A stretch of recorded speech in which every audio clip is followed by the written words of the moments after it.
Have you ever stopped to think about what makes things happen? Why does a light turn on or a car move? Or why does your body get hotter when you run? The answer is simple: energy. Energy is the invisible ingredient that allows for work to be done. It's not something you can hold, but it's what makes change possible. Think of energy as the doer in the universe. It's the fundamental quantity that powers every single process, from the smallest cell activity to the largest star exploding. Scientists group all the different types of energy into two big families. The first is kinetic energy, which is all about motion. If something is moving, whether it's a bowling ball rolling down the lane or a swift gust of wind, it has kinetic energy. The second family is potential energy, which is stored energy. It's the energy waiting for its moment to shine, like a boulder perched on a hilltop, just waiting to roll down. Every action you see is a blend or transformation between these two main forms. Let's zoom in on kinetic energy. It's what you feel when you're riding your bike really fast.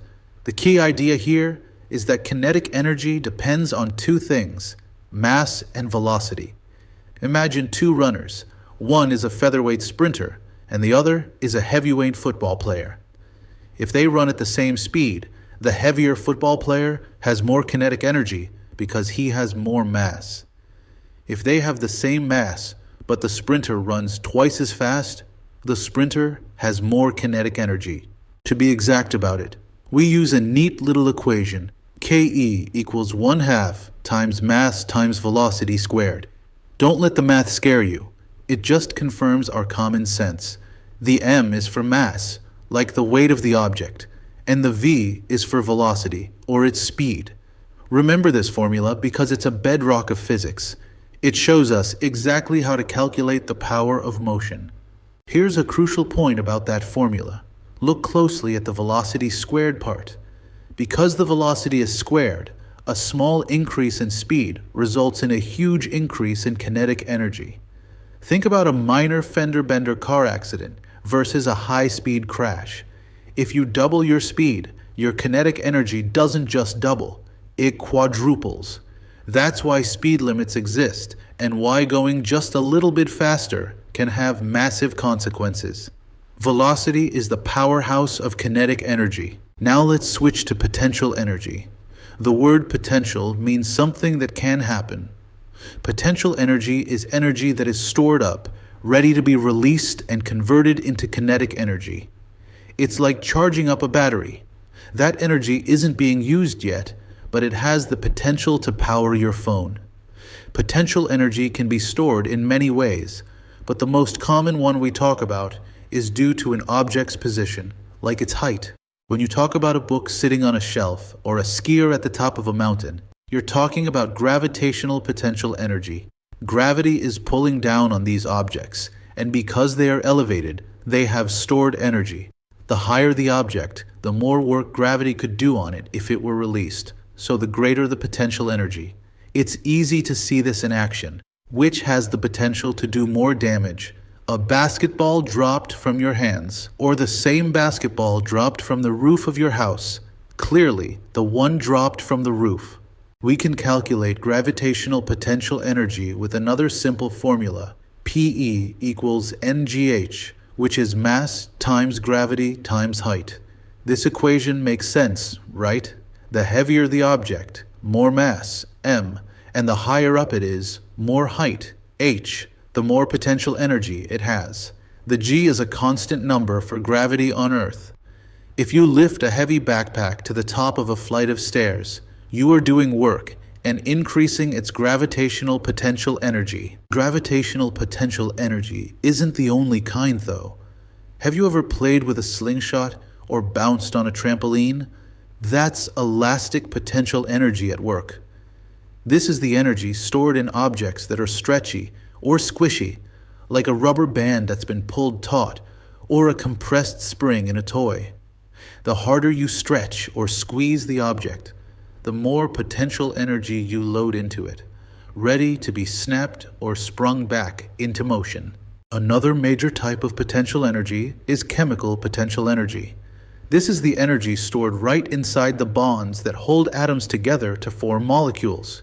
When we eat food, our bodies break those chemical bonds and release the stored energy, which keeps us going throughout the day. Gasoline has chemical potential energy, which is released when it combusts in a car's engine. Batteries also store energy this way. It's a hugely important source of power for technology and for life itself. When we look at any object that is moving or has the potential to move, we're talking about its mechanical energy. Mechanical energy is just the total of its two components, kinetic energy plus potential energy. Think of a baseball in play. Sometimes it's a blend of both. When the pitcher throws it, it has lots of kinetic energy. As it soars high into the air, it gains potential energy. And when it falls back down, it loses potential and regains kinetic. The total mechanical energy is the sum of both at any given moment. Perhaps the most fundamental idea in all of science is the law of conservation of energy. It states that in any process, energy can never be created or destroyed. It only changes forms. This is huge. It means that the total amount of energy at the beginning of any process is the same as the total amount of energy at the end. You can't just make energy appear out of thin air, and you can't make it disappear either. You can only transform it, like turning light energy into heat energy. A perfect demonstration of this energy transformation is a simple pendulum. As the pendulum bob swings up to its highest point, it momentarily stops. At that instant, all of its energy is stored as maximum potential energy. As it swings down, it accelerates. That potential energy is being converted into maximum kinetic energy at the bottom. Then it swings up the other side, converting kinetic energy back into potential energy. It's a constant, beautiful dance of energy conversion. The most thrilling real-world example of KE and PE working together is a roller coaster. Think about the first highest hill. The chain lift does work to pull the car up, giving it a massive amount of gravitational potential energy. This is your bank of energy. As the car plunges down the hill, that stored potential energy is converted into blistering kinetic energy, making you scream. As it climbs the next hill, some of that kinetic energy turns back into potential, ready for the next drop. Let's look at a clear conversion from potential to kinetic. Imagine a wrecking ball hanging from a crane. While it's held high, it has a lot of potential energy. When the crane operator lets it go, gravity takes over. As the ball falls, its height decreases, so its potential energy decreases. But it speeds up immensely, meaning its kinetic energy is increasing.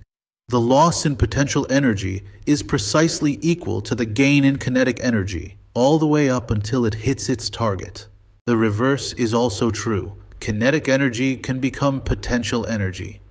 When you throw a tennis ball straight up into the air, you are giving it a huge boost of kinetic energy. As the ball travels upward, gravity pulls against it, causing it to slow down. That kinetic energy is being converted into gravitational potential energy as it gets higher. Right at the very top of its flight, the ball stops for a tiny instant, having maximum potential and zero kinetic energy before it starts to fall back down.